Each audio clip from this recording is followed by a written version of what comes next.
From wild and wonderful southern West Virginia, Mr. Griffith Arises presents ATSBS News.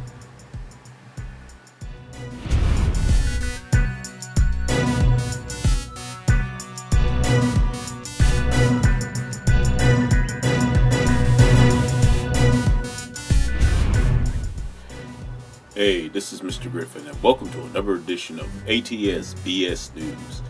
Well, Darren Wilson has come out of hiding and seclusion to speak about his self-imposed seclusion after not being charged in the shooting of 18-year-old Michael Brown. This is from CNN.com.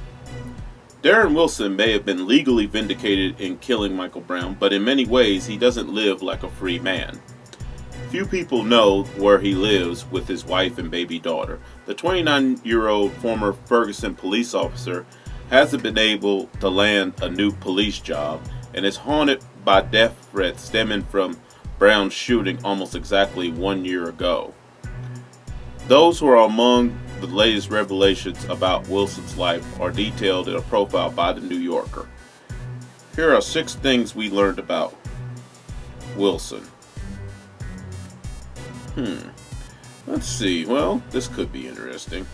His mother was a habitual criminal. Let's see what else. I'm not going to read the whole thing. You can go to CNN.com and see for yourself. Number 2, he said he didn't want to work in a white area. Okay. Probably because he couldn't get away with as much bullshit. Guarantee you, yes, and I'm going there. Guarantee you, Michael Brown would have been a white kid, and if he would have got acquitted or not charged, oh, no, somebody would have got his ass by now.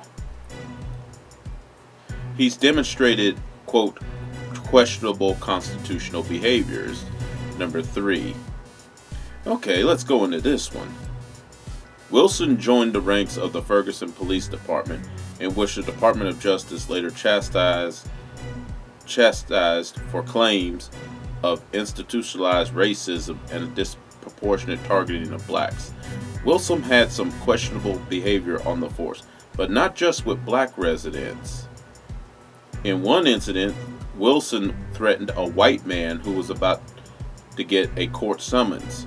A video shows Wilson walking up to the man's house and notice that he's being filmed, in which he says to the man, quote, "If you take a picture of me one more time, I'm gonna lock your ass up," unquote. And then the man response said, quote, "Sir, I'm not taking a picture. I'm recording this incident. Do I not have the right to?" And Wilson cuts him off saying, "No, you do not." Which legally it's incorrect. I mean, it's on the man's property. He has the right to film stuff. If people got the right for security cameras on their home, why can't he film stuff? And it's on his own property. Anyway, the magazine cited another instance in which Wilson arrested a black man for failure to comply, though the man was not proven to be breaking any laws. That arrest and others amounted to questionable constitutional behavior, as described by New York University law professor Erin Murphy. She says that this illustrates, quote, a familiar picture of contemporary law enforcement, but added that officers aren't solely to blame because they're trying to enforce vague standards for detaining people that they don't really understand. Okay, here's another one. He won't read the DOJ report on Ferguson, the Department of Justice. Wonder why he won't. And he says he hasn't been able to get another job as police. Well, you know what? On that one, can't feel too sorry for him. And to be honest, even though I'm not a big fan of the police, I can't really blame them. Think about it. If they hire any police station in this country, if they hire Darren Wilson,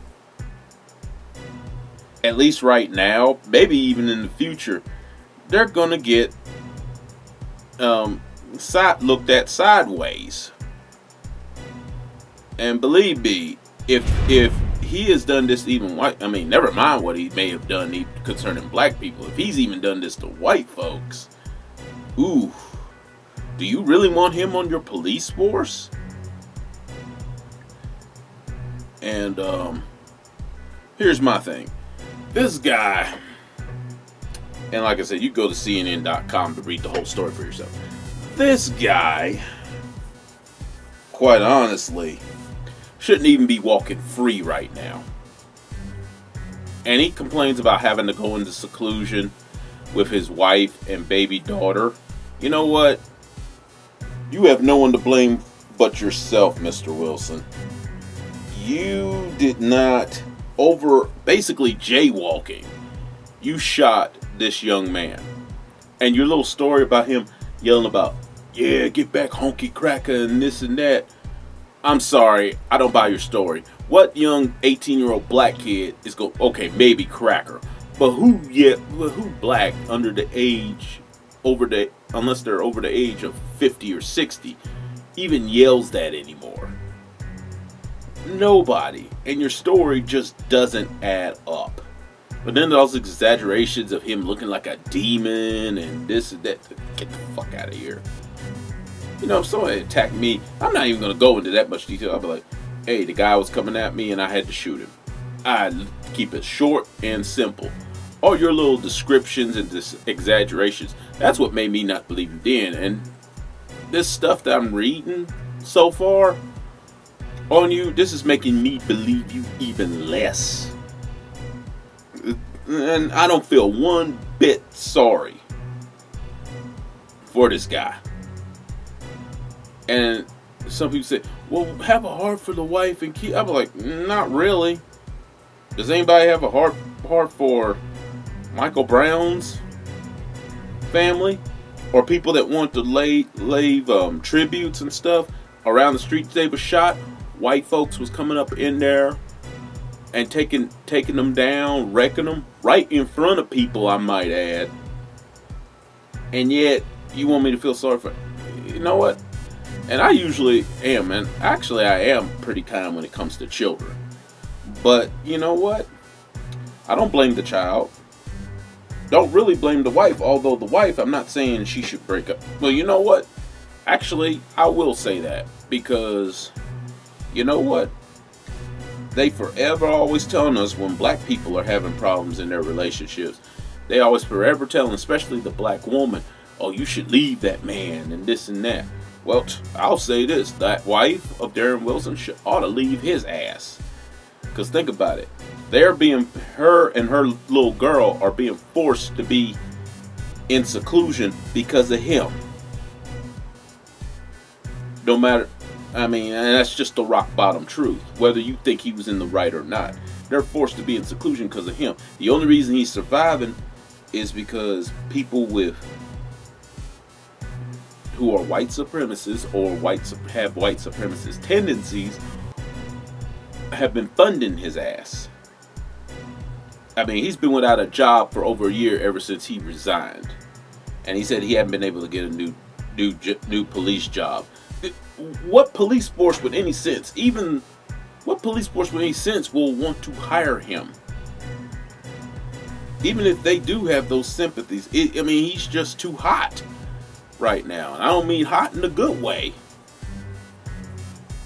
I mean, he's a hot button topic still, even now.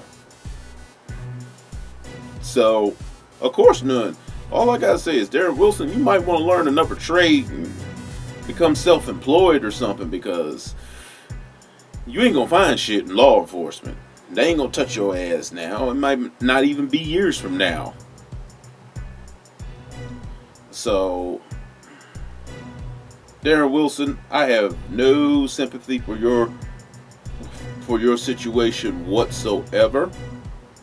I do have little bit of sympathy for your wife and daughter, but honestly, that mom should just go ahead and bounce. And yeah, I'm gonna go ahead and say it, because y'all come out and tell us to break up when it doesn't concern you. I know somebody's gonna say, well, Irvin, it don't concern you. That's a private matter. I said, yeah, well, I'll butt out of y'all's business when y'all butt out of ours.